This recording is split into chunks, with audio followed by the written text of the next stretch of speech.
It wasn't a crash on the tarmac or a fist fight in the pits that shook the racing world this week. It was a calculator. Inside a federal courtroom in Charlotte, the air was sucked out of the room when an economist stood up, adjusted his glasses, and put a specific number on the screen: $364 million.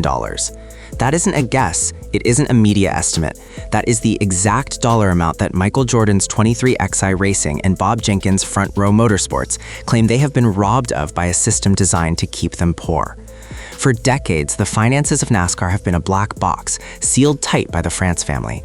But as the second week of this antitrust trial grinds on, that box has been pried open, and the numbers spilling out are exposing a gap between the sport's rulers and its racers that is far wider than anyone imagined. The man behind the math is Edward Snyder, a former Department of Justice economist. His testimony wasn't just dry data, it was an indictment of the entire modern NASCAR business model. Snyder argued that while the sport generates massive revenue, the teams, the ones actually building the cars and paying the drivers, are fighting over scraps. He broke it down simply. 23XI Racing has allegedly lost $215 million in potential value. Front Row Motorsports is down $148 million.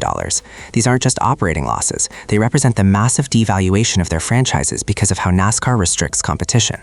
The courtroom tension was palpable as Snyder spoke, because for the first time, someone was putting a price tag on absolute control. But to understand how we got to a $364 million lawsuit, we have to go back to a single chaotic night in September, when an email landed in team inboxes that felt less like a contract offer and more like a ransom note. Imagine building a business over 20 years, pouring your life savings into it, and then being told you have 6 hours to sign away your rights or lose everything. That is exactly what happened on a Friday evening last September. The sun was setting over the race shops in North Carolina when NASCAR sent out the final charter agreement. The terms were complex, the legalese was dense, but the deadline was simple: sign by midnight or your charter is revoked. This is what insiders are calling the Friday Night Massacre. For months, team owners had been pushing for a better deal, permanent charters, a bigger slice of the TV money, and a voice in governance. They thought they were negotiating, but NASCAR decided the talking was over. The 6 p.m. email was a power move designed to exploit fear. Team owners were scrambling, calling their lawyers, calling each other, panic setting in as the clock ticked toward 12 a.m. They had sponsors expecting to be on the track in 2025. They had hundreds of employees to pay. NASCAR knew that the threat of losing their guaranteed starting spots was a gun to the head of every owner in the garage. Most teams buckled under the pressure, signing the document just to survive. But amidst the panic, 2 owners looked at that midnight deadline, looked at the contract, and decided to do the unthinkable. They said no. The resistance didn't last days. It didn't even last hours.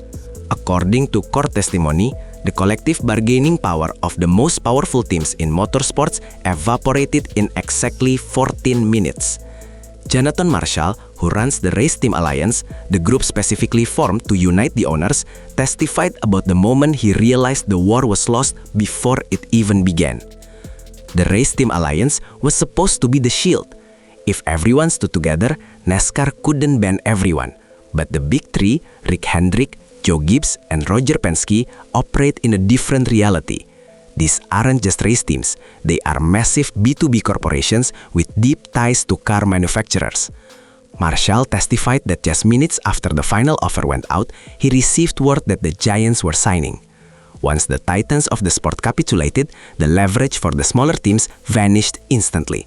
The union was effectively broken. The text revealed in discovery paint a picture of anger and resignation, with owners venting privately about being cornered while publicly forcing smiles for the cameras. But why did Jordan and Jenkins refuse? Because hidden deep in the fine print of that agreement was a specific clause that would have silenced them forever.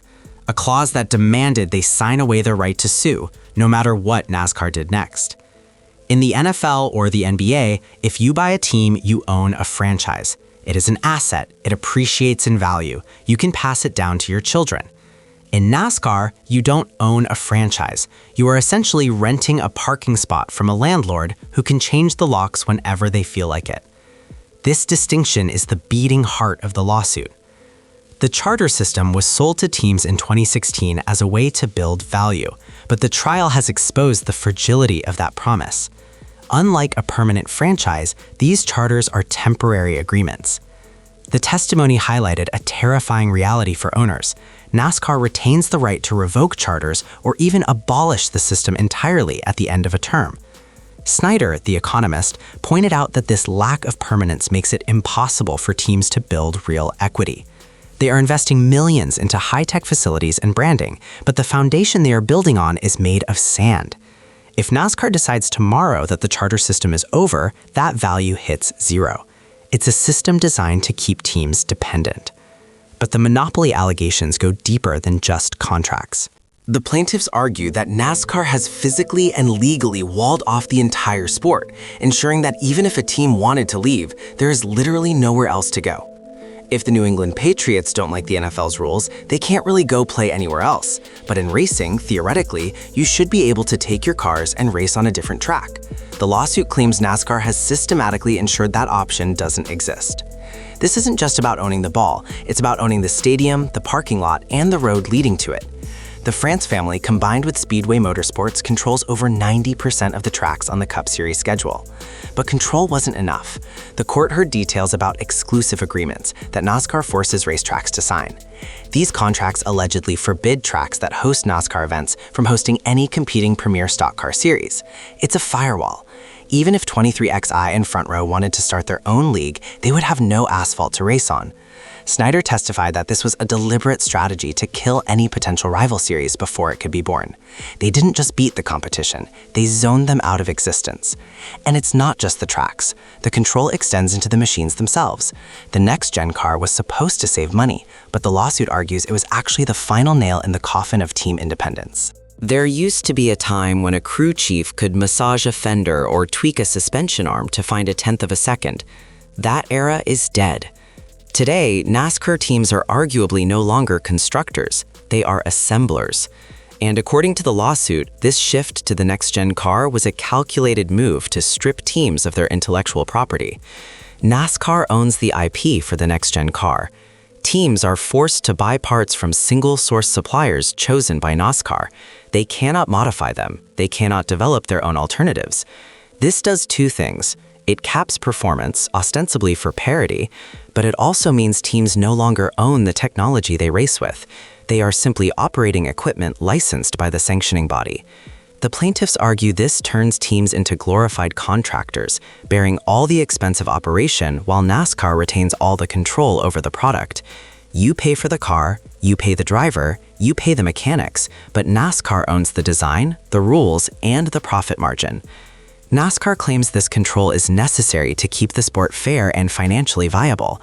But when the lawyers finally cracked open NASCAR's own financial books, the struggling sanctioning body defense began to crumble. For years, the narrative from Daytona has been consistent. We are all in this together. Times are tough and margins are thin. It's a story that has kept teams accepting smaller slices of the pie. But the financial records revealed in court tell a very different story. One of a corporate empire flush with cash and thriving while its participants bleed out. Goldman Sachs has valued the NASCAR operation at $5 billion. By the end of 2024, the company held $2.2 billion in assets and boasted excellent credit. But the real jaw-dropper was the profit. Between 2021 and 2024, NASCAR allegedly averaged $250 million in annual profit. During that same period, the France family reportedly took $400 million in distributions. Meanwhile, Bob Jenkins testified that in 20 years of racing, Front Row Motorsports has never turned a profit. The contrast is staggering. The plaintiffs are using these numbers to dismantle the argument that NASCAR can't afford to pay teams more. The money is there. It's just not leaving the boardroom. The numbers are damning. But numbers alone don't win lawsuits. You need a voice that can cut through the noise. And on Friday, the courtroom got the biggest voice in the history of sports. Michael Jordan didn't have to be here. He is worth billions. He is a global icon. He could be playing golf in Jupiter right now. But his presence on the witness stand signaled something critical. This isn't about money for him. It's about principle. And that makes him the most dangerous opponent NASCAR has ever faced. When Jordan took the stand, the atmosphere shifted. He spoke not as a basketball legend, but as a lifelong racing fan who bought a team only to realize the game was rigged. He testified about the frustration of trying to negotiate with a partner who holds all the cards. Jordan's argument is rooted in his NBA experience. He knows what a healthy sports league looks like, where owners are partners, not subjects. He stated that he felt someone had to stand up because the other owners, paralyzed by our manufacturer deals and fear of retribution, couldn't. Jordan is the only one with the resources and the public profile to withstand a prolonged legal siege. He is the battering ram that 23XI is using to break down the door. Jordan's testimony was powerful, but the legal process itself is becoming a war of attrition. Inside the courtroom, patience is wearing thin, and the judge is starting to lose his cool. Justice is blind, but in this case, justice is also sleep-deprived. The sheer volume of evidence, objections, and tactical delays has turned this trial into a marathon that is testing the sanity of everyone involved. Judge Kenneth Bell is visibly annoyed, and the timeline of the trial is slipping off the rails. This isn't a TV drama where things wrap up in an hour. We are seeing legal warfare. Lawyers are filing objections at 2:55 in the morning, forcing the judge to spend his breakfast hour sorting through legal arguments before the jury even arrives. Witnesses like Snyder are spending entire days on the stand, grilled on every decimal point. The defense is dragging every claim through the mud, and the plaintiffs are fighting for every inch of the record. Judge Bell has even asked the jury if they would be willing to stay late just to keep things moving. It's a grind designed to exhaust the other side. But with huge names like Richard Childress and Jim France still waiting to testify, the end is nowhere in sight. As the lawyers bicker and the clock ticks, the entire sport is frozen in uncertainty. Because no matter what the verdict is, the NASCAR we know is likely gone forever. This lawsuit is already the most significant off-track event in NASCAR history. Whether the gavel falls for the teams or the sanctioning body, the damage is done. The illusion of the NASCAR family has been shattered, replaced by the cold reality of plaintiffs and defendants. If 23XI and Front Row win, it resets the board. NASCAR could be forced to offer permanent charters, open up their books, and perhaps even divest some of their track holdings. It would be a revolution, turning teams into true franchise owners. But if NASCAR wins, the grip tightens. The message will be clear. This is a dictatorship, and if you don't like the rules, leave.